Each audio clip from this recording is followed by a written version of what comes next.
자, 오늘은 창세기 6장 8절부터 9절 말씀을 통해서 완성되어가는 하늘 생명의 족보, 완성되어가는 하늘 생명의 족보라는 제목으로 우리 같이 말씀의 은혜를 나누도록 하겠습니다.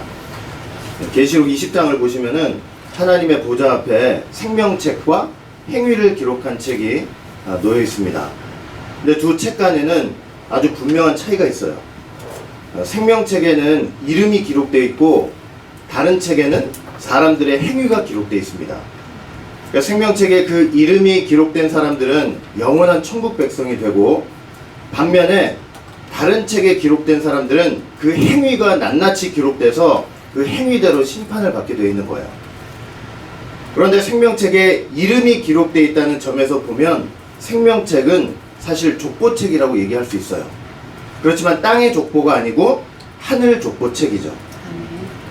여러분, 성경을 보시면은 이제 족보가 기록되어 있어요. 성경에 나타난 대표적인 족보를 보시면 창세기 5장에 아담 자손의 족보가 있죠. 아담부터 노아까지 10대가 기록되어 있습니다. 그리고 창세기 11장을 보시면 노아의 세 아들 중에서 셈 자손의 족보가 있어요. 그것은 셈부터 아브라함까지 10대가 또 기록되어 있죠. 그리고 마태복음 1장을 보시면 여러분들이 잘 아시다시피 아브라함부터 예수님이 오시기까지 42대 족보를 기록하고 있어요. 그래서 족보만 모아놓으면 아담부터 예수님까지 쭉 연결이 되는 것을 우리가 알 수가 있는 거죠. 그런데 이 성경 족보는 바로 하늘 족보책, 즉 생명책의 그림자가 되는 것입니다. 그러니까 하나님께서는 그 성경 족보를 통해서 하늘 족보, 즉 생명책을 완성해 가고 계시는 거예요. 그러니까 하늘 족보, 즉 생명책에 그 이름이 기록되는 비밀이 바로 성경 족보에 나타나 있는 것입니다. 그런 측면에서 우리가 오늘 성경에 나타난 그 족보에 대해서 몇 가지를 한번 살펴보도록 하겠습니다. 첫째, 성경 족보의 의미와 그 속에 담긴 하나님의 경륜입니다. 자, 먼저 성경 족보는 그 자체로 하나님의 구속사예요. 여러분, 성경에 나타난 족보는요, 그저 단순히 이름의 나열이 아닙니다. 뭐 선조로부터 어느 때까지 누가 어떻게 살다간 그런 단순한 기록이 아니라는 것입니다. 족보 자체가, 성경에 나타난 족보 자체가 사실은 하나님의 구속사를 보여주고 있어요. 예수님이 이 땅에 오시는 길을 보여주고 있는 거예요. 그래서 그 족보에 기록된 이름들은요, 사실은 구속사의 과정이고 열매들입니다. 여러분, 구속사 성취를 위해서 예수님을 이 땅에 보내시기까지 아담 이후에 한 사람 한 사람을 붙들어 가시면서 일하시는 하나님께서 그 족보 배후에 있는 거예요. 여러분, 모세가 이제 광야 생활을 거의 마칠 쯤에 하나님께서 모세에게 명령을 하셨는데 지금까지 그 광야 여정을 다 기록하라고 말씀을 했어요. 그래서 민수기 33장 1절부터 2절 말씀을 보시면 이스라엘 자손이 모세와 아론의 관할 하에 그 항오대로 애굽 땅에서 나오던 때의 노정이 이러하니라. 모세가 여호와의 명대로 그 노정을 따라 그 진행한 것을 기록하였으니 그 진행한 대로 그 노정은 이러하니라. 이렇게 말씀이 기록되어 있죠. 그러니까 모세는요, 이제 하나님께서 명령하신 대로 그동안 광야 생활을 해온 것을 하나하나 그렇게 기록을 하였습니다. 그런데 우리가 사실 성경을 볼 때는 그 모세가 기록한 것을 보면 사실은 지명에 지나지 않아요. 지명. 그렇지만 그 모세 입장에서 볼 때는 그 광야 노정 한 곳을 기록할 때마다 얼마나 그걸 보면서 많은 사건들이 생각나며 얼마나 많은 생각을 했겠어요. 그와 마찬가지로 성경에 나타난 족보는요, 인간들이 절대로 알 수 없는 하나님 자신의 사연이 숨어 있는 거예요. 구속사를 이루어 가시는 하나님의 은혜와 자비, 그리고 눈물과 희생의 흔적들인 것입니다. 단순히 이름들이 아니에요. 여러분, 그걸 알지 못하면 우리가 성경 족보를 정확하게 이해할 수가 없어요. 그리고 성경 족보를 제대로 이해하지 못하면 하늘 족보, 생명책도 정확한 이해를 가질 수가 없는 거예요. 지금 내 배후에서 하나님께서 얼마만큼 피눈물을 흘리시면서 애를 쓰시는지 그걸 보지 못하는 인생이 감히 내 이름이 어떻게 생명책에 기록되어 있다고 쉽게 말할 수가 있겠습니까? 내가 하나님 안다, 예수님 안다, 성령님 안다, 그저 입으로 주여 주여 하는 그런 사람들이 하늘 생명책 족보에 기록되는 것이 아니라는 것을 우리는 분명히 깨달아야 할 것입니다. 자, 그리고 성경에 나타난 족보는요, 하나님의 통치권을 보여줘요. 하나님의 통치권. 하나님께서 배후에서 너무나 눈물겹게 일하심으로 마침내 그 하나님의 통치권 앞에 무릎 꿇은 사람들이 족보에 기록되는 거예요. 그래서 족보는 하나님의 통치권을 보여준다는 것입니다. 하나님은요, 족보 없이 통치하지 않으세요. 족보에 그 기록된 이름들을 통치를 하시는 거예요.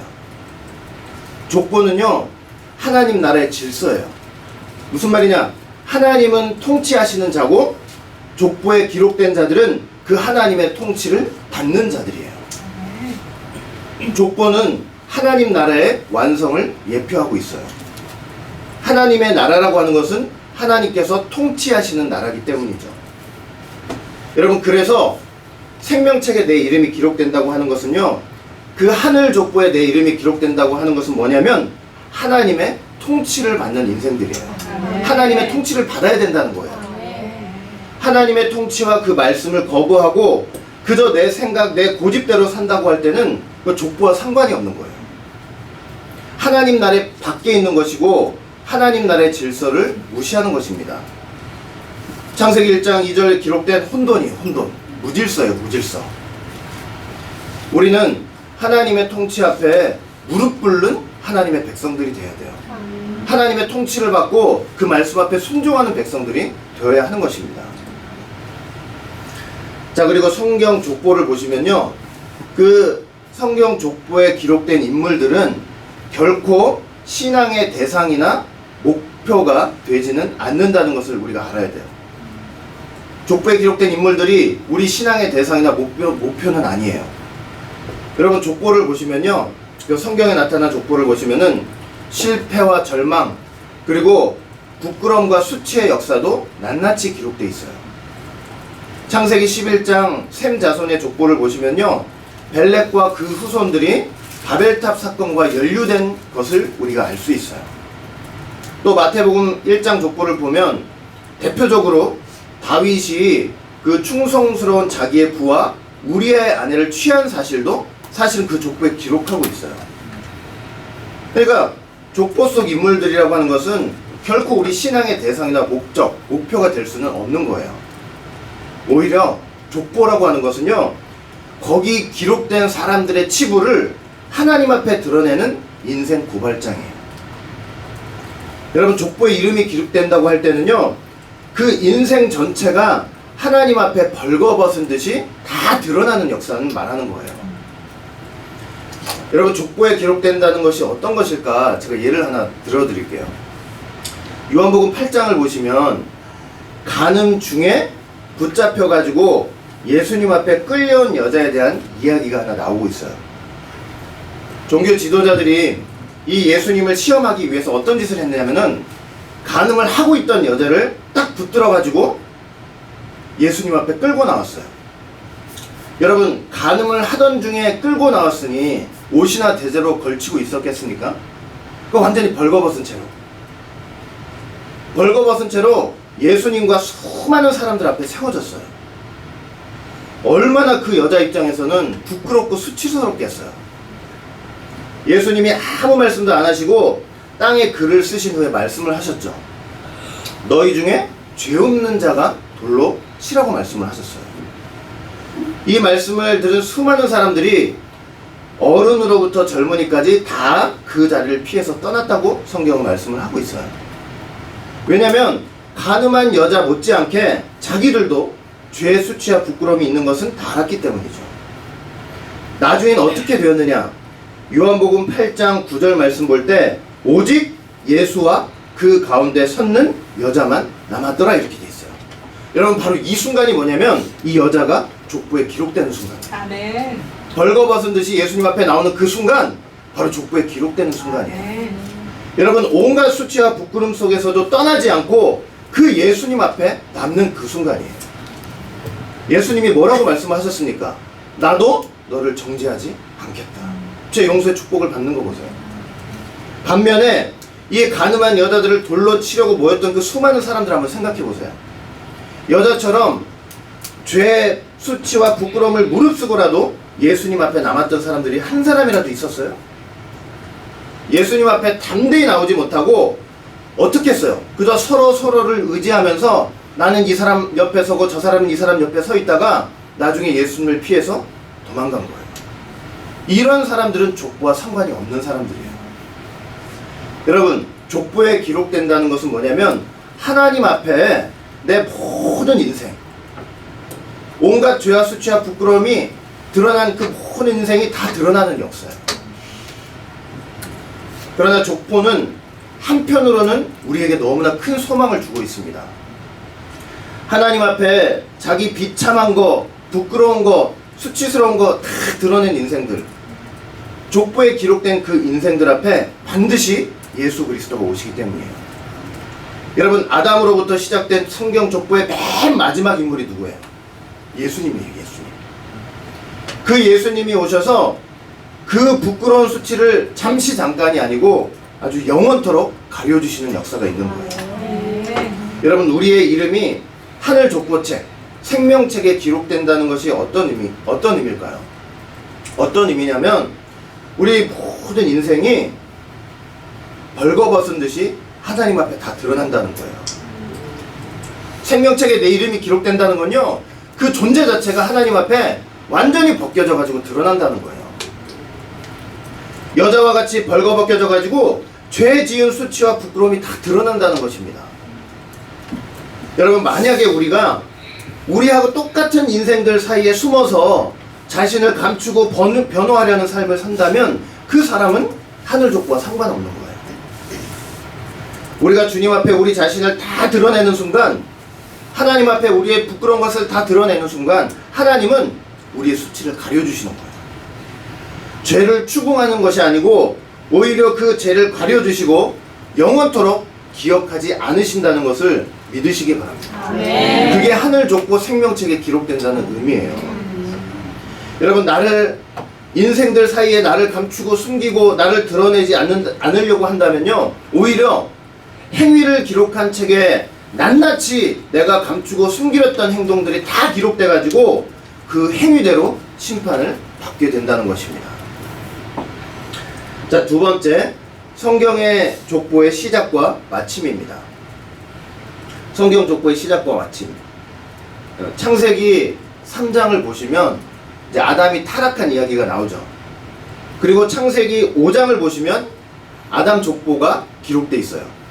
창세기 5장 1절 보시면 아담 자손의 계보가 이러하니라. 그러니까 계보라는 말은 족보라는 뜻이죠. 그러니까 족보가 왜 생겨났어요? 왜 생겨났어요? 본래 하나님께서 사람을 영생하도록 설계를 하셨지만 아담 타락으로 죽음이 왔잖아요. 낳고 죽고가 이제 반복하는 세계가 온 거예요. 그 낳고 죽고의 기록이 바로 뭐예요? 족보예요. 족보. 그러니까 족보의 시작은 아담이고 그 족보는 죄와 사망의 족보라고 얘기할 수 있는 거예요. 그런데 족보의 기원이 아담이고 그 내용이 죄와 사망의 족보라고 한다면 우리에게 소망이 없어요. 왜냐면 그 족보에 기록된 자마다 결과가 다 뭐예요? 사망이기 때문이에요. 그런데 여러분, 누가복음을 보면 족보의 기원이 누구신지 아주 분명하게 설명을 하고 있어요. 누가복음 3장 38절 볼 때 그 이상은 에노스요, 그 이상은 셋이요, 그 이상은 아담이요, 그 이상은 하나님이십니다. 족보가 누구로부터 시작됐대요? 하나님으로부터 시작됐다고 말씀을 하고 있는 거예요. 족보가 표면적으로 볼 땐 아담 타락 때문에 시작된 아담의 족보고 죄와 사망의 족보인데 근본적으로는 하나님으로부터 시작된 생명의 족보라는 것을 말씀하고 있는 거예요.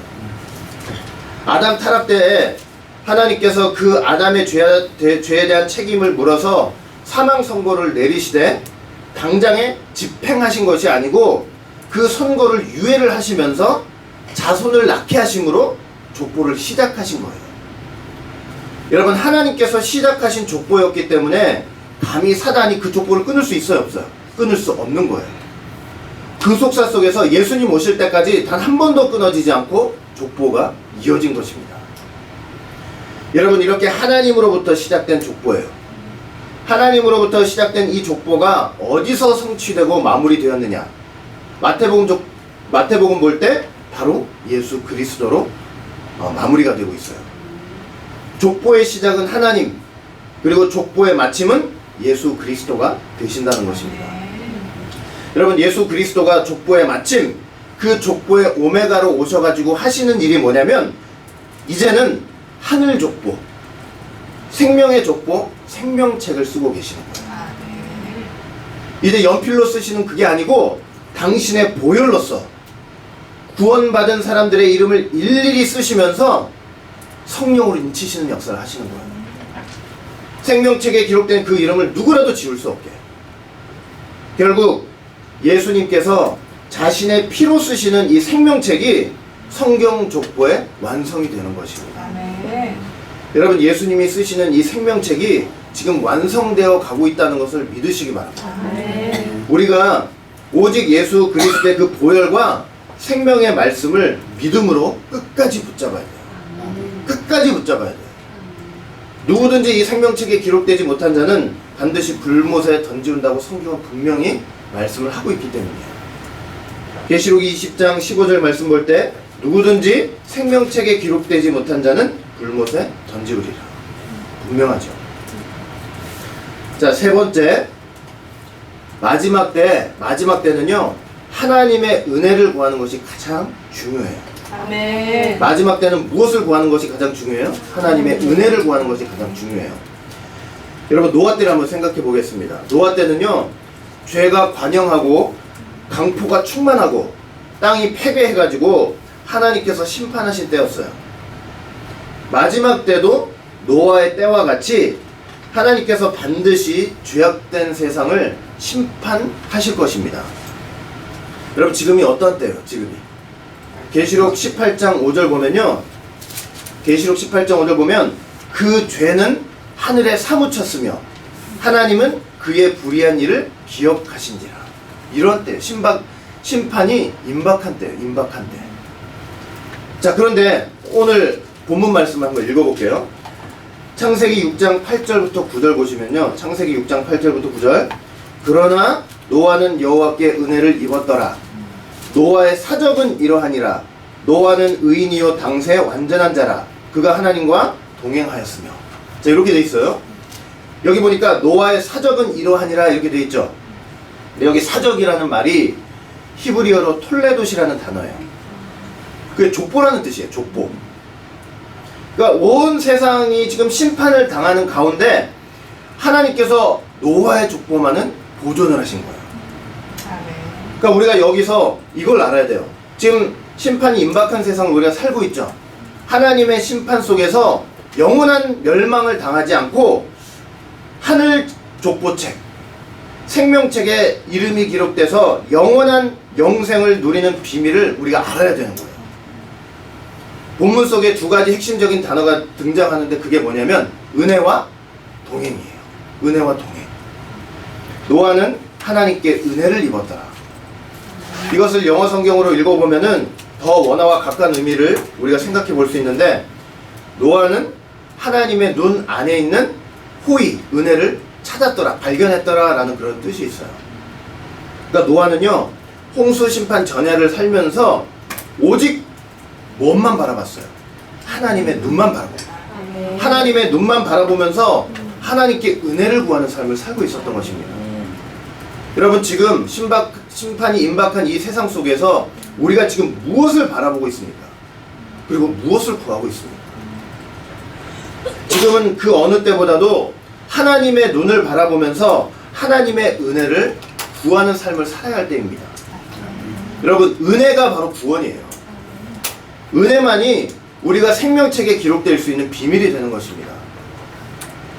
예수님 자신이 은혜예요. 요한복음 1장 14절 말씀 볼 때 말씀이 육신이 되어서 우리 가운데 거하시는데 은혜가 충만하였다라고 말씀을 하고 있죠.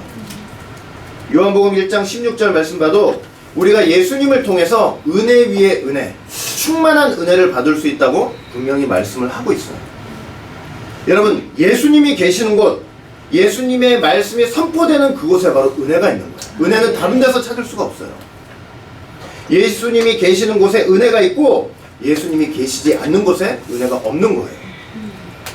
여러분, 예수님이 없는 곳, 은혜가 메마른 곳은, 그곳은 어떻게 되는지 아세요? 그 장소는 인류 최후의 전쟁터가 되는 거예요. 계시록 16장 12절 말씀 볼 때 또 여섯째가 그 대접을 큰 강 유브라데 소돔에 강물이 말라서 동방에서 오는 왕들의 길이 예비되었더라, 이렇게 말씀을 하고 있어요. 여러분, 본래 유브라데 강은 어떤 강이었어요? 에덴에서 발아난 물이 흐르던 그런 강이었죠. 그런데 마지막 때 여섯 번째 대접이 딱 쏟아져 가지고 강물이 어떻게 돼버렸어요? 완전히 말라버렸어요. 은혜가 마른 세계, 메마른 세계를 보여주고 있는 거죠. 그랬더니 어떻게 되냐면 그곳이 동방에서 오는 왕들, 즉 큰 전쟁을 위해서 오는 왕들인데 그 왕들의 길이 예비되었다고 말씀을 하고 있는 거예요. 여러분, 은혜 없는 마음, 예수님 없는 마음은요, 나중에 어떻게 되는지 아세요? 인류 최후의 전쟁터가 되는 거예요. 세상 왕들이 들어오고 사단이 들어오는 길목이 되어버리는 거예요. 큰 전쟁이 나는 거예요. 무서운 전쟁터가 되고 마는 것입니다. 그래서 우리는 마지막 때 항상 하나님의 은혜를 구하는 곳, 예수님의 은혜만 구하는 그런 믿음의 삶을 살아야 할 것입니다. 자, 본문에 나타나는 또 중요한 단어 중에 하나가 뭐냐면 동행이에요. 동행. 그가 하나님과 동행하였으며. 여러분, 마지막 때 우리가 영원한 멸망을 당하지 않고 노아의 족보처럼 노아의 족보를 하나님께서 보존하셨죠? 그런 것처럼 우리가 생명책에 기록돼서 영생의 복을 누리는 비결은 바로 뭐냐면 하나님과 동행하는 거예요. 아담의 7대손 에녹은 하나님과 300년 동안 동행을 함으로 하나님이 그를 죽이지 않고 하늘로 데려가셨어요. 여러분, 하나님과 동행하는 자는 하나님이 결코 멸망 가운데 내버려두지 않으세요. 생명책에서 그 이름을 절대로 지우지 않는다는 것을 기억하시기 바랍니다. 하나님과 동행한다는 것은요, 내가 아무리 힘들고 어려워도 하나님과 떨어지지 않는 거예요. 내 마음과 생각, 내 모든 의도와 계획, 내 삶마저도 하나님께 맡기는 거예요. 여러분, 예수님께서 머리로만 마음으로만 십자가 지신 거 아니에요. 채찍을 맞음으로 온몸이 찢기신 가운데, 또 십자가에 달리셔서 엄청난 고통을 당하시는 그 가운데, 그럼에도 십자가를 져야 한다는 그 아버지 뜻에 악착같이 매달려서 아버지와 동행하셨음을 잊지 마시기 바랍니다. 이런 동행이 마지막에 필요한 거예요. 하나님과 동행하는 자 반드시 하나님께서 지켜주신다는 것을 믿으시기 바랍니다. 결론을 맺도록 하겠습니다. 지금 예수님께서 하늘 족보책, 생명책을 쓰고 계셔요. 연필로 쓰는 땅의 족보가 아니라 자신의 피로써 쓰시는 하늘 족보책, 생명의 족보예요. 여러분, 그 족보에 우리의 이름이 기록돼 있어야만 우리가 멸망당할 세상 속에서도 구원받는 거예요. 여러분, 마지막 때가 되므로 이제 그 족보가 완성되어 가고 있습니다. 이러한 때 우리는 오직 하나님의 은혜만 구하는 그런 삶을 살아야 할 것입니다. 우리 다른 데 쳐다보면 안 돼요. 오직 하나님의 눈만 쳐다봐야 돼요. 하나님의 눈만 바라보면서, 예수님 바라보면서 하나님의 은혜만 구하는 그런 삶을 살아야 한다는 것입니다. 은혜가 메마른 곳에는 시기, 질투가 있고 반드시 갈등과 싸움과 다툼이 나게 되어 있어요. 사단의 통로가 되어버린다니까요. 그곳은 인류 최후의 전쟁터가 되고 말 것입니다. 우리는 에녹과 같이 하나님과 동행하는 삶을 살아야 돼요. 하나님과 착 달라붙어 있어야 돼요. 내 모든 의지와 삶을 하나님께 맡기고 그 말씀에 순종하는 그런 삶을 살아야 할 것입니다. 우리 오직 예수교의 모든 성도는 한 사람도 빠짐없이 예수님께서 피로 쓰시는, 그리고 성령으로 인치시는 그 하늘 생명책 족보에 그 이름이 명명백백하게 새겨지는 귀한 성도인 것을 믿으시기 바랍니다.